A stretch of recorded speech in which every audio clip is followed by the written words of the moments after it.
প্রিয় বন্ধুরা, যেখানে পুরো বাংলাদেশের কৃষি অবস্থা দুর্দশা, সেখানে আমাদের ভোলায় মোটামুটি কৃষি খামার ভালো আছে বললেও ভুল হবে, কারণ এইখানেও টানা ৩৫ দিন বৃষ্টিতে অনেক গাছ ইতিমধ্যে মরে গিয়েছে এবং অনেক গাছের গোড়ায় পচা ধরেছে।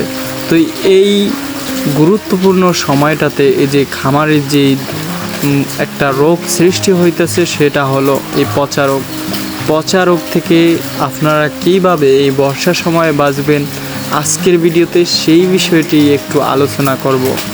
তো এই বর্ষার সময় বেশিরভাগ গাছেরই গোড়ালি পচা ধরে এবং সেখান থেকেই গাছের পাতা পর্যন্ত পচা ধরে, গাছ একটা সময় আপনার নিস্তেজ হয়ে যায়। তো এই সময়টাতে আপনার উচিত কৃষিবিদদের পরামর্শ নিয়ে আপনার গাছের গোড়ায় আপনি মেডিসিন স্প্রে করুন এবং গাছের পাতায় মেডিসিন স্প্রে করুন। এতে করে হবে আপনার এই বন্যার সময়ও আপনার গাছগুলো ভালো থাকবে।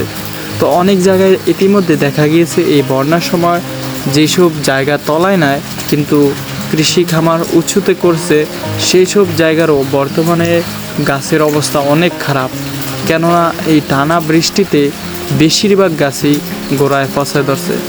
এর জন্য আমাদের সবার উচিত আমরা সবাই গাছের গোড়ায় কোনো রকম যেন মাটি সরে না যায় সেই ব্যবস্থা করে দিই, কারণ মাটি সরে গেলে অনেক সময় গাছের গোড়ালির শিকড়টা বেরিয়ে আসে এবং এই শিকড়টা বেরিয়ে আসার পর গাছের আপনার শক্তি এবং ধারণ ক্ষমতা অনেক কমে যায়।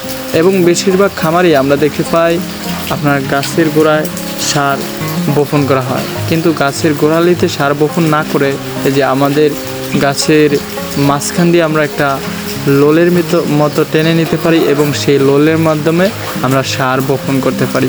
তবে সবচেয়ে ভালো হয় এই সময়টাতে সার স্প্রে না করা, কারণ সার দিলে এই সময়টাতে গাছের গোড়ালি আরও বেশি পচা লাগতে পারে। আর আমার জানা মতে এই সময়টাতে অনেকেই এই পচা রোগ থেকে বাঁচার জন্য গাছের গোড়ায় আপনার সালফার প্রয়োগ করে। তো আমি জানি না সালফার প্রয়োগ করার মাধ্যমে কতটা গাছটা ভালো থাকে। তো আজকের ভিডিওটি এই পর্যন্তই। তো আপনাদের এই ভিডিওটি দেখে কীরকম লেগেছে অবশ্যই কমেন্টে জানাবেন।